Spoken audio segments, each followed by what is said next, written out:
Graça e paz, irmãos, da parte de Deus, de Cristo Jesus, nossa esperança. Seja bem-vindo a mais um estudo no livro de Apocalipse. Desta feita estaremos dando continuidade à segunda parte do capítulo 18, que fala sobre a queda da Babilônia e as lamentações sobre a terra.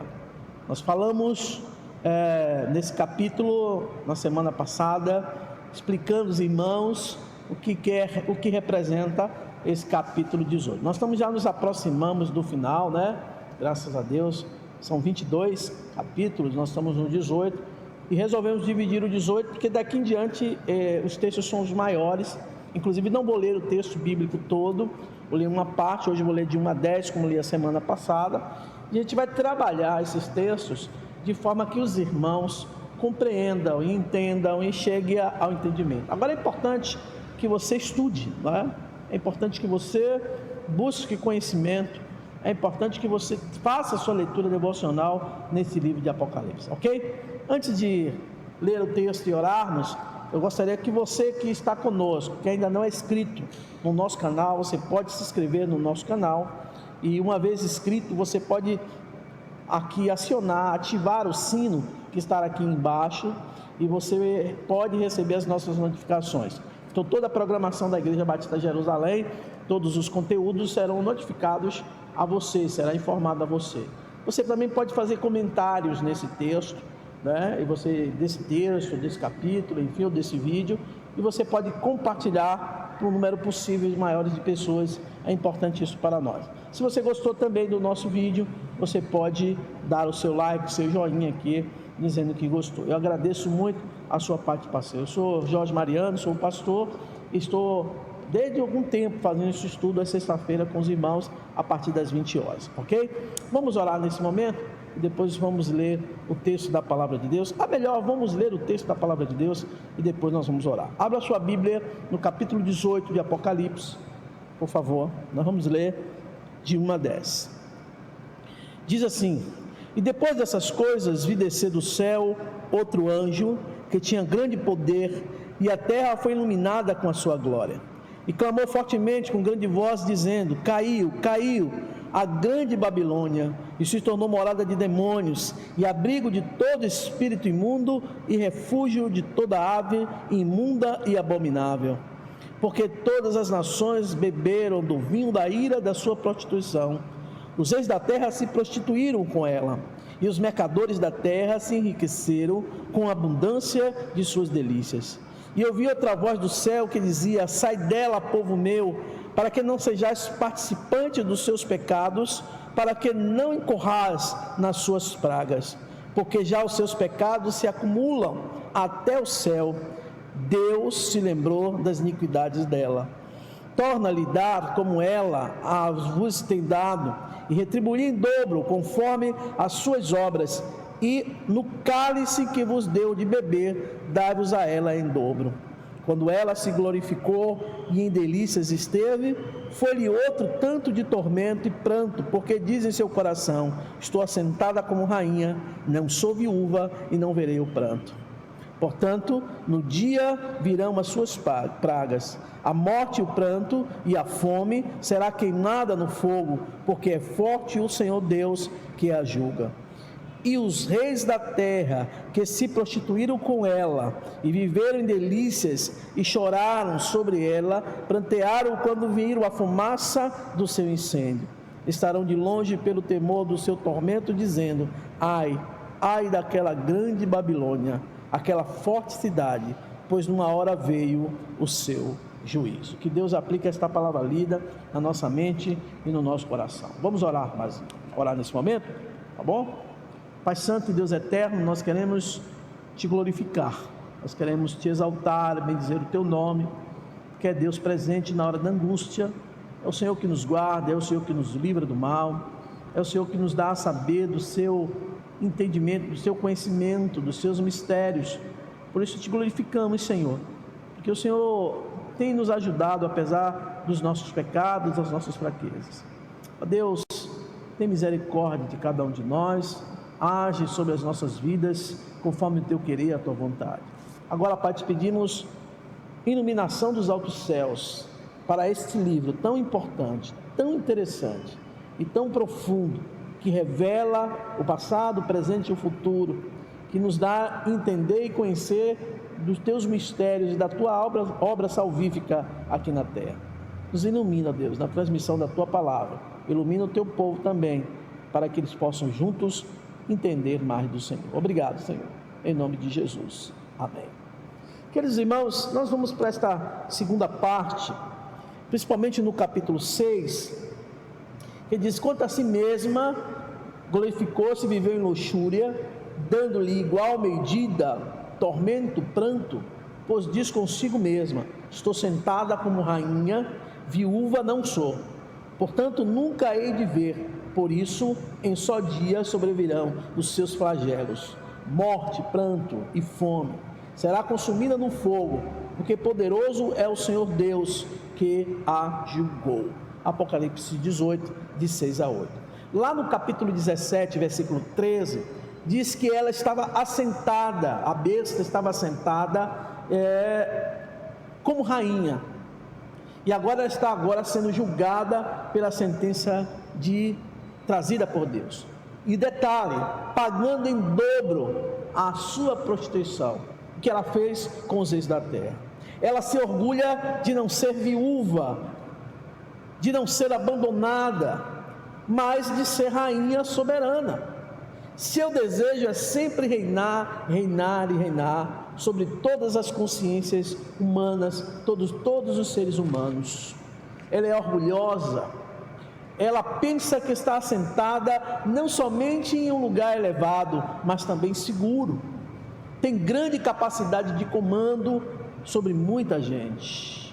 Queridos, o texto está se falando da igreja que se autodenominou soberana, da igreja autossuficiente, da igreja que se corrompeu ao longo da história, da igreja que trouxe para dentro do evangelho puro e genuíno coisas do paganismo, tanto da Grécia como do Egito, como de Roma, e agora ela reina soberana, dizendo que não é viúva, ou seja, não precisa chorar por ninguém, porque ela reina soberana. É isso que o texto está falando. Esta igreja vai ser julgada, ou melhor, esse sistema religioso vai ser julgado. Em um só dia virá sobre ela muitos flagelos, que tornarão ela em pranto, em fome. E nós vemos isso no texto de Apocalipse.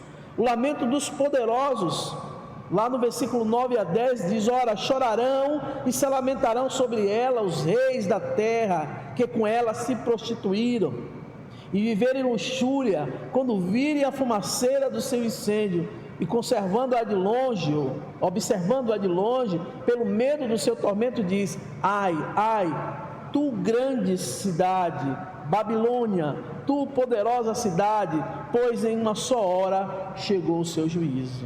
18, de 9 a 10. Os reis, os poderosos, aqui lê-se os chefes de estados, presidenciáveis, os primeiros ministros, homens que detêm o poder, se lamentarão por causa dos seus pecados, mas não pelas lágrimas de arrependimento, mas por causa do sofrimento, das consequências, pela perda dessa infraestrutura que foi criada há quase 2000 anos. Como Caim, eles não ficam tristes por seus pecados, mas apenas pelo castigo. Lamentação por causa das suas perdas, não chorarão pelos seus pecados. Nós estamos vendo isso nas igrejas dos últimos dias. As pessoas estão chorando pelo castigo, mas não pelo arrependimento, pelo aquilo que cometeu, pelo pecado que cometeu. Aqueles que vivem na luxúria, nos prazeres, que ignoram Deus, serão abatidos pela ira do próprio Deus. Por isso, ela receberá o juízo como nunca antes existiu na vida, como nunca existiu na história da humanidade. Duas afirmações mostram a rapidez desse juízo. Em um só dia, está lá no versículo 8, em uma só hora esta cidade, esse sistema ficou devastado, por conta da sua riqueza e na sua observância da palavra, não observância da palavra de Deus. Sua tranquilidade hoje será transformada em pânico naquele grande dia. Por isso eles estão dizendo ai, ai. Ai na Bíblia é uma expressão de lamento. Os mercadores, ou seja, os comerciantes, as pessoas que movimentam dinheiro pelo mundo, terão lamentado sobre a terra.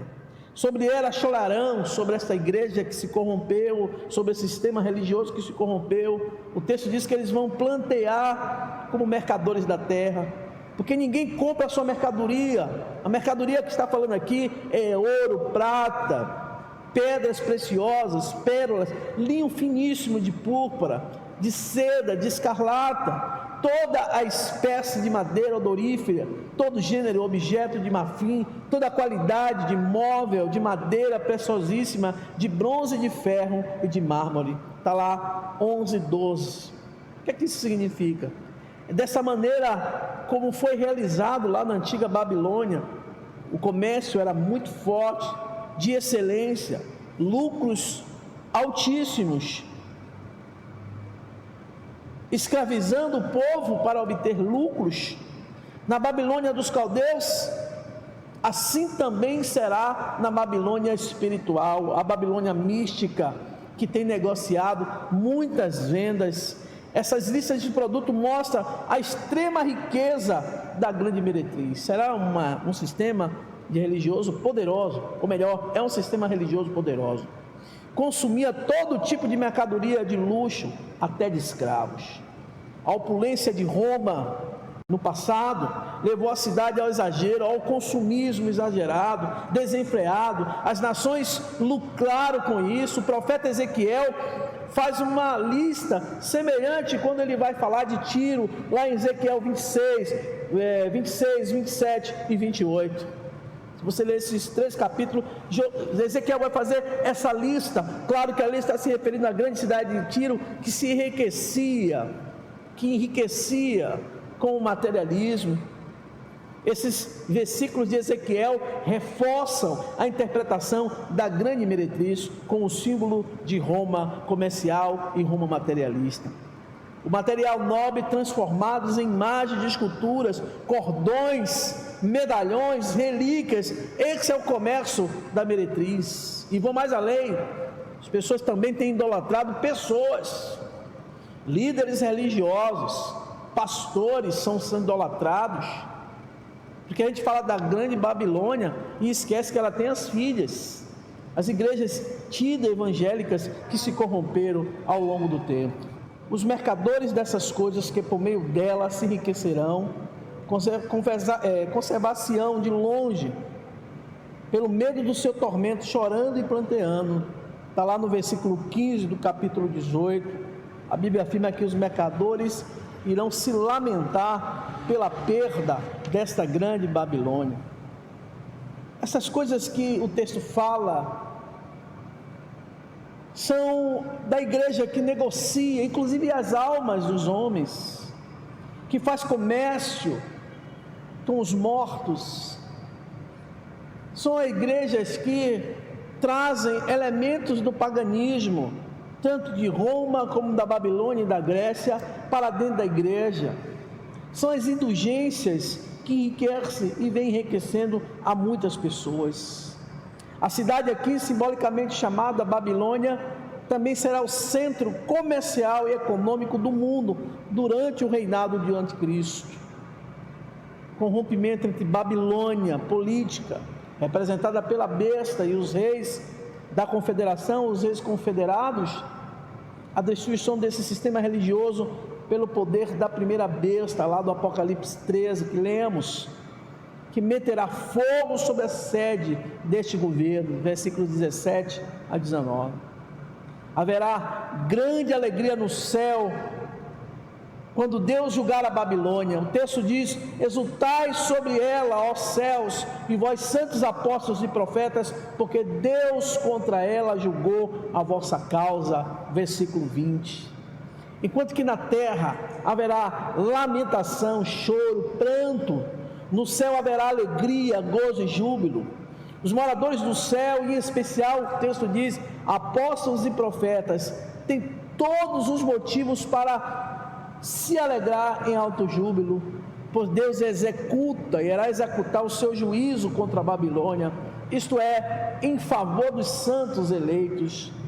A injustiça do mundo anticristão, que por muito tempo ficou sem castigo, for agora levada clara à luz de Deus e revelado diante de todo mundo.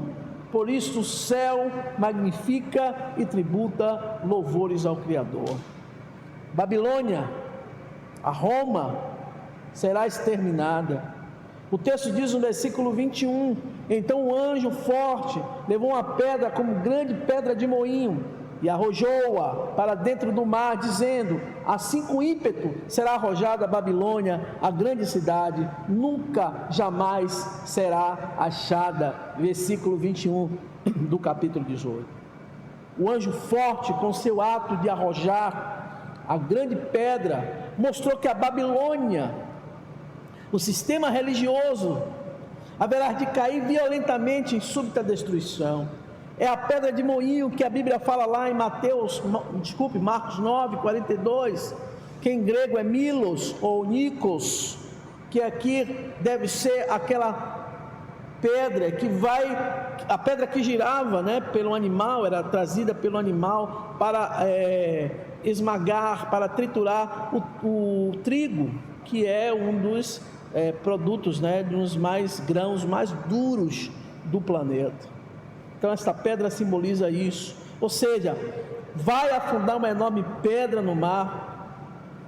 Antigamente, simbolicamente falando, no Antigo Testamento, a pedra que a Bíblia se refere é a mesma lá de Jeremias 51, é a pedra que simboliza destruição, é o cumprimento daquilo que o profeta escreveu. Aqui esse juízo então é executado e Babilônia será lançada como uma pedra jogada no fundo do mar. Quando este juízo tiver sido executado sobre a humanidade que odeia os cristãos, a humanidade anticristã, então haverá um silêncio apavorante sobre a face da terra, é o que descreve João. João diz, e voz de arpistas, de músicos, de tocadores, de flautas, de clarins, jamais se ouvirá, nem artifício algum de qualquer arte, jamais em ti se achará. Nunca, jamais em ti se ouvirá ruído de pedra de moinho, também jamais em ti brilhará luz de candeia, nem voz do noivo ou de noiva, jamais em ti se ouvirá. Pois os teus mercadores foram grandes da terra, porque todas as nações foram seduzidas pela tua feitiçaria. Apocalipse 18, 22 a 23. Que coisa, ensurdecedora. Haverá um silêncio, nenhum som, nenhuma luz, isto é, nenhum sinal de vida nessa cidade que está morta, nem voz de noivo, diz o texto, nem voz de noiva, jamais em ti se ouvirá. O casamento no Antigo Testamento é sempre símbolo de esperança, de planos para o futuro. Vai você lá, Mateus 24, 38, a Babilônia não terá futuro, esse sistema religioso não terá futuro, não terá nela as vozes de noivos, a Babilônia mundial ficará completamente deserta, pois os teus mercadores foram grandes da terra, diz o texto. A Babilônia foi exaltada, exercia poder e influência sobre os outros. Os motivos dos castigos dela são resumidos em 2 pontos. Primeiro, porque todas as nações foram seduzidas, diz o texto, pela sua feitiçaria, pela tua feitiçaria, pelo aquilo que eles ensinaram, que a Bíblia não revelava. A Bíblia dizia algo, eles diziam algo completamente diferente. É a meretriz que seduz as nações, que participam com ela na sua prostituição, ou seja, no ensinamento equivocado. Este envolvimento dos povos com a Babilônia foi um dos pontos principais desse capítulo. O outro é que a Babilônia atraiu, enganou e embriagou as multidões com a sua feitiçaria e a sua prostituição. Aqui, diz o texto, ela terá fim.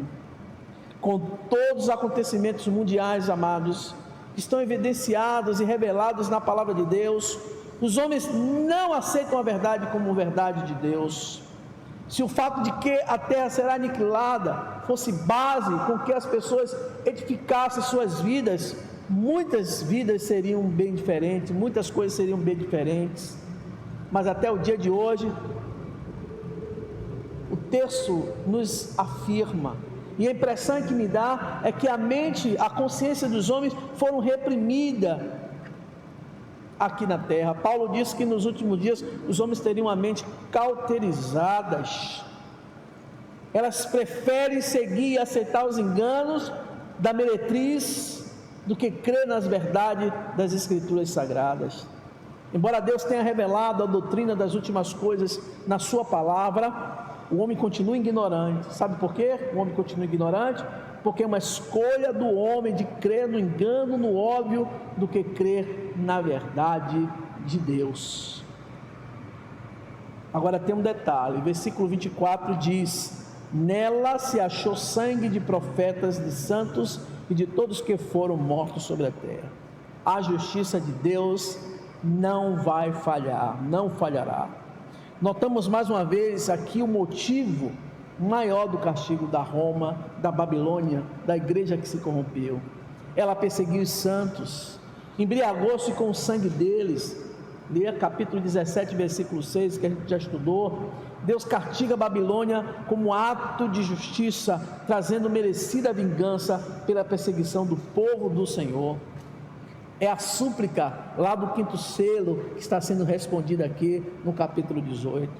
Uma coisa muito importante, mas muito importante mesmo para nós: o Espírito Santo, prevendo todas as coisas, sendo o guia, o nosso consolador, o guia da igreja verdadeira, já providenciou uma resposta divina para o perigoso momento que viveremos, que a igreja viverá. Porque o Espírito de Deus também era onipresente, e muitas vezes nós estamos vindo e vendo esses impérios, tanto babilônico como da Roma, sendo ressuscitado nos nossos dias, de forma teologicamente falando, sendo bela aos olhos do mundo perdido, mas deplorável por conta da sua apostasia. Para os que crêem nele, quebrou os seus encantamentos e arrancou, está até na moda falar isso agora, arrancou a sua máscara e escreveu com letras bem grandes o seu nome para todos verem: mistério, a grande Babilônia. Olha que coisa terrível e tremenda. Mistério, a grande Babilônia. Os cristãos verdadeiros devem comparar tudo com a palavra de Deus, porque ela é a palavra do Deus eterno, do Deus santo, do Deus imutável, do Deus todo-poderoso, do Deus onisciente, do Deus sábio. Quando confrontados com a Roma, a Babilônia, os cristãos podem ter no Senhor uma confiança semelhante àquela que foi de Davi, quando comparou o poder de Golias ao do Deus verdadeiro. Davi disse para Golias: tu vens a mim com espada e com lança e com escudo, porém eu venho a ti em nome de Javé Sabaote, ou seja, o Senhor dos exércitos, o Deus dos exércitos de Israel. E ele diz mais: a quem antes fosse, o texto diz que você tem afrontado. Eu venho em nome do Senhor dos exércitos, a quem você tem afrontado. Está lá em 1 Samuel 17, versículo 45. É tarefa de Deus, do Senhor nosso Deus, desfazer o iníquo pelo seu poder.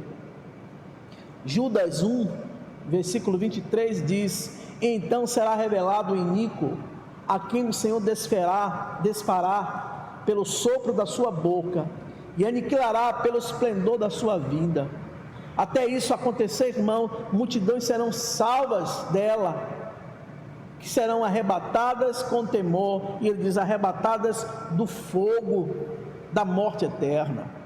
Então Deus está separando os remanescentes para salvar, para libertar esse povo, como se do fogo. Romanos 1,6, Paulo diz: o Evangelho de Cristo é poder de Deus para a salvação. Esta é a promessa da graça. Deve-se a palavra da verdade do Evangelho. Todos nós devemos pregar e falar a palavra da verdade do Evangelho, palavras do Senhor Jesus Cristo, que é o cabeça.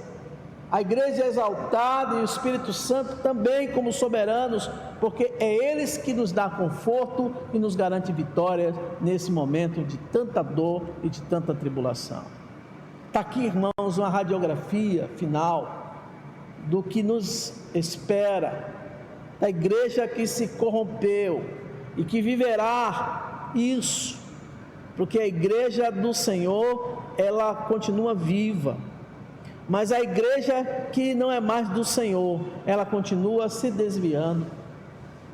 E a gente tem a mania de falar da igreja, a grande igreja que se corrompeu, mas a gente não esquece e não deve esquecer que a grande Babilônia gerou filhas, que são igrejas que infelizmente seguem esses caminhos, que as escrituras não são mais suficientes para eles, que as escrituras não é a única regra de fé e prática. Os elementos do paganismo têm adentrado as comunidades. No passado, com a grande Babilônia, a igreja que se corrompeu. No futuro, com suas filhas, que seguem o mesmo caminho. Que possamos ter confiança no Deus e que possamos nos apegar às escrituras e ler cada dia mais para aprender desta palavra. Eu quero agradecer por você estar aqui conosco mais uma vez, uma sexta-feira, que você tenha uma sexta-feira, um final de sexta-feira, um sábado, um fim de semana de paz. E muito obrigado, queridos irmãos, porque você tem sido aquela pessoa que tem nos acompanhado de forma fiel, porque tem interesse em aprender desse livro. Mas não fique só aqui não, busque também conhecimento, leia as escrituras, leia bons livros que falam sobre este livro chamado Apocalipse. Nós precisamos cada dia mais aprender daquilo que o Senhor tem preparado para nós, tá bom? Nós queremos orar nesse momento. Depois da oração, nós queremos agradecer pela sua vida. Pai Santo e Deus Eterno, muito obrigado, Deus, porque o Senhor tem nos acompanhado, tem nos ajudado, tem nos abençoado, apesar de não merecermos. Obrigado, Deus, pelos livramentos. Obrigado, Deus, pela sua palavra. Obrigado, Deus, pelo que acabamos de ouvir no livro de Apocalipse. Que possamos, Senhor, nos apegar àquilo que o Senhor tem nos ensinado e revelado ao teu povo. Continua abençoando, Senhor, os teus filhos e filhas. Que a graça de Cristo esteja sobre todos nós. Nos ajude, Pai, a compreender as verdades da tua palavra e que possamos praticá-la, para que possamos cada dia mais nos aproximarmos do Senhor com fé e confiança. Abençoa teu povo, chamado Igreja Batista Jerusalém. Guarda aqueles que são da tua igreja, aqueles nossos amigos que nos acompanham no nosso canal, que o Senhor também derrame bênção sobre a vida desse teu povo, povo de Deus. Obrigado, Deus, em nome de Jesus, amém. Obrigado, meus irmãos, minha irmã, pela sua participação. Deus lhe abençoe, tá bom? Forte abraço em Cristo Jesus.